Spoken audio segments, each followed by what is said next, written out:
தமிழ்நாடு முழுவதும் 10,000 சிறப்பு முகாம்கள். உங்கள் வீடு தேடி வரும் அரசு. உங்களுடன் ஸ்டாலின். பஹல்காம் தாக்குதல், ஆபரேஷன் சிந்தூர் உள்ளிட்டவை குறித்து நாடாளுமன்றத்தில் இன்று விவாதம். 16 மணி நேர விவாதத்தில் எதிர்க்கட்சிகளின் விமர்சனங்களுக்கு பதிலளிக்க மத்திய அரசு முடிவு.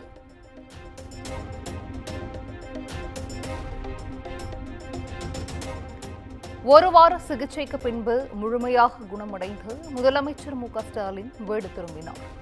3 நாட்களுக்கு பிறகு முழுமையாக பணிகளை மேற்கொள்ளலாம் என அப்பல்லோ மருத்துவமனை அறிக்கை.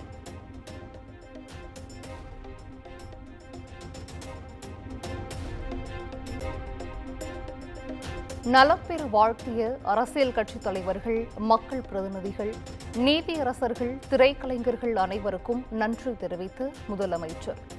சிறப்பான சிகிச்சை அளித்து விரைந்து நலம் பெற உறுதுணையாயிருந்த மருத்துவர்கள், செவிலியர்களுக்கும் அன்பும் நன்றியும் என்றும் எக்ஸ் தளத்தில் பதிவு.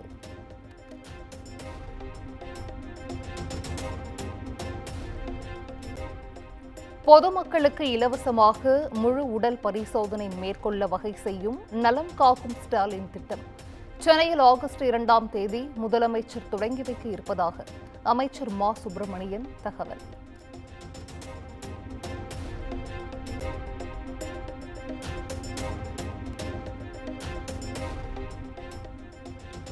இஸ்ரோவும் நாசாவும் இணைந்து உருவாக்கிய புவி கண்காணிப்பு செயற்கைக்கோள் 30ஆம் தேதி விண்ணில் பாய உள்ளது. மேகம், மழை இருந்தாலும் 24 மணி நேரமும் பூமியை புகைப்படம் எடுக்க இது உதவும் என இஸ்ரோ தலைவர் நாராயணன் தகவல்.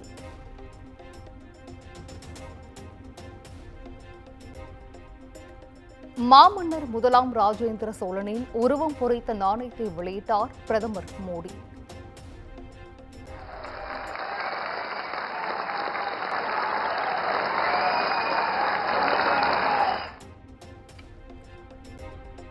முப்பெரும் விழாவில் தமிழில் வணக்கம் சோழமண்டலம் என கூறி உரையை தொடங்கிய பிரதமர்.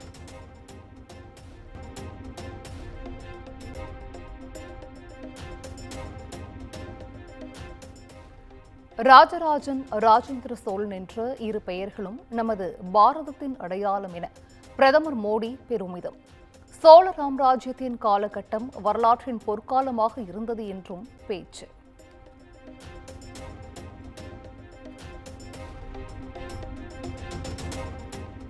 ஜனநாயக ஆட்சி, நீர் மேலாண்மைக்கு முன்னோடியாக விளங்கியவர்கள் சோழர்கள் என பிரதமர் புகழாரம். கங்கை நீரை மீண்டும் காசியிலிருந்து இங்கு கொண்டு வந்தது தனக்கு பெருமை என்றும் பேச்சு.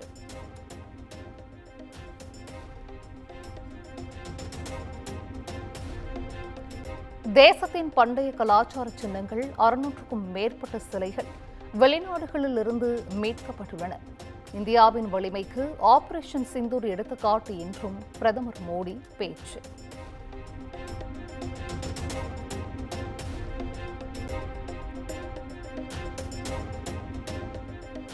அன்பே சிவம் என்ற கோட்பாட்டை கடைபிடித்தால் உலகம் முழுவதும் பிரச்சினைகளுக்கு இடம் இருக்காது.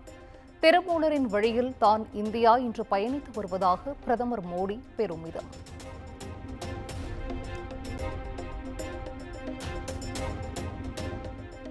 தமிழகத்தில் ராஜராஜன், ராஜேந்திர சோழனுக்கு பிரம்மாண்ட உருவச்சிலைகள் நிறுவப்படும்.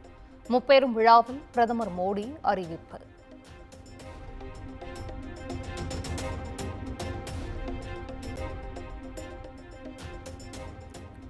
கங்கை கொண்ட சோழபுரம் பிரகதீஸ்வரர் கோவிலில் பிரதமர் மோடிக்கு பூரண கும்ப மரியாதை. கங்கை கொண்ட சோழேஸ்வரரை வழிபட்டார்.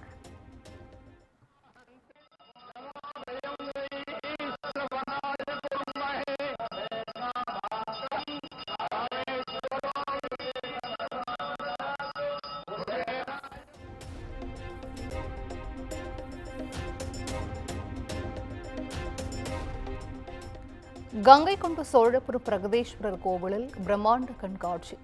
கோவில் சிற்பங்கள், புகைப்பட கண்காட்சியை பிரதமர் மோடி பார்வையிட்டார்.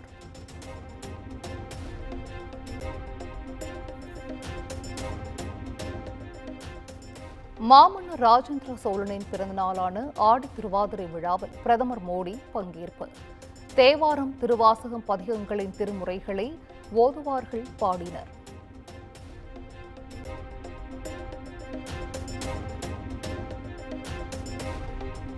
முதலாம் ராஜேந்திர சோழன் முப்பெரும் விழாவில் இசைஞானி இளையராஜாவின் இசை நிகழ்ச்சி. நான் கடவுள் திரைப்படத்தில் இடம்பெற்ற ஓம் சிவோகம் பாடலை மெய்மறந்து கேட்ட பிரதமர்.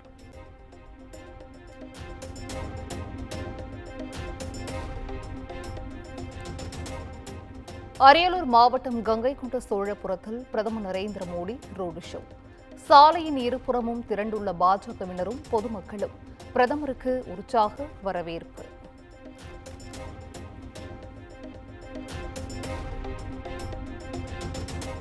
தமிழகம் வந்த பிரதமர் மோடியிடம் முதலமைச்சர் ஸ்டாலின் சார்பில் 5 கோரிக்கைகள் முன்வைப்பு.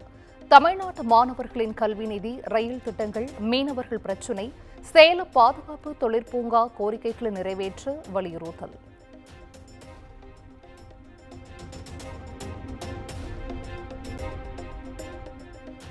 பீகாரில் வெளியிடப்படும் வரைவு வாக்காளர் பட்டியல் இறுதி வாக்காளர் பட்டியல் அல்ல.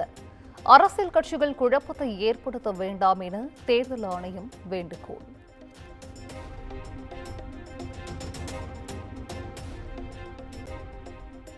திரைப்படங்களை திருட்டுத்தனமாக இணையதளத்தில் வெளியிட்டால் 3 ஆண்டுகள் சிறை. மத்திய அமைச்சர் எல் முருகன் தகவல்.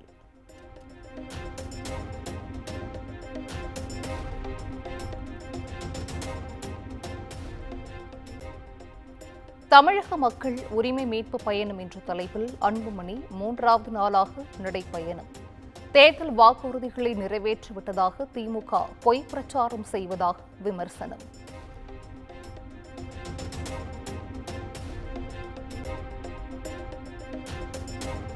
கர்நாடகாவின் கபினி, கிருஷ்ணராஜசாகர் அணைகளிலிருந்து 1,26,000 கன அடி உபரிநீர் வெளியேற்றம்.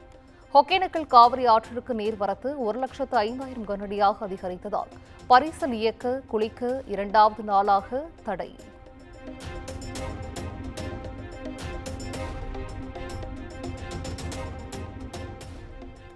மேட்டூர் அணையிலிருந்து திறக்கப்படும் உபரிநீரின் அளவு 1,00,000 கன அடியாக அதிகரிப்பு. கரையோரங்களில் வசிக்கும் மக்கள் பாதுகாப்பான இடங்களுக்கு செல்லுமாறு அதிகாரிகள் அறிவுறுத்தல்.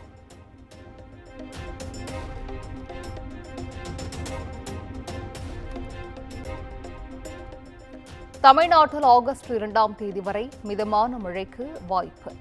சென்னையில் ஒரு சில இடங்களில் கனமழை பெய்யும் என வானிலை மையம் கணிப்பு.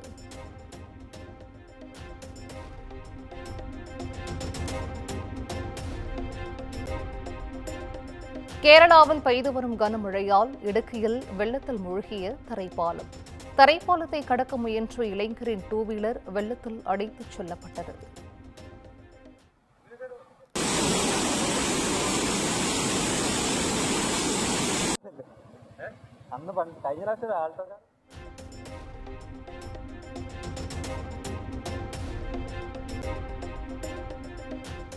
ஹரித்வாரில் உள்ள மான்சா தேவி கோவிலில் கடும் கூட்ட நெரிசல். 8 பேர் உயிரிழந்த நிலையில் பலர் படுகாயமடைந்திருப்பதாக தகவல்.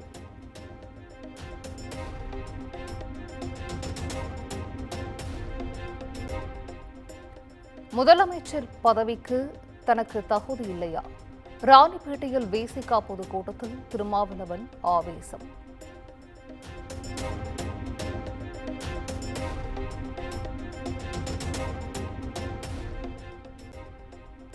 முதலமைச்சர் மு.க. ஸ்டாலினின் வீடு மற்றும் தாவேக தலைவர் விஜய் வீடுகளுக்கு வெடிகுண்டு மிரட்டல்.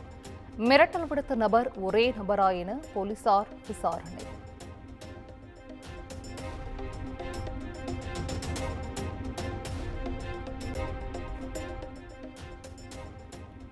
இந்தியா இங்கிலாந்திற்கு இடையான 4வது டெஸ்ட் போட்டி டிராவில் முடிந்தது.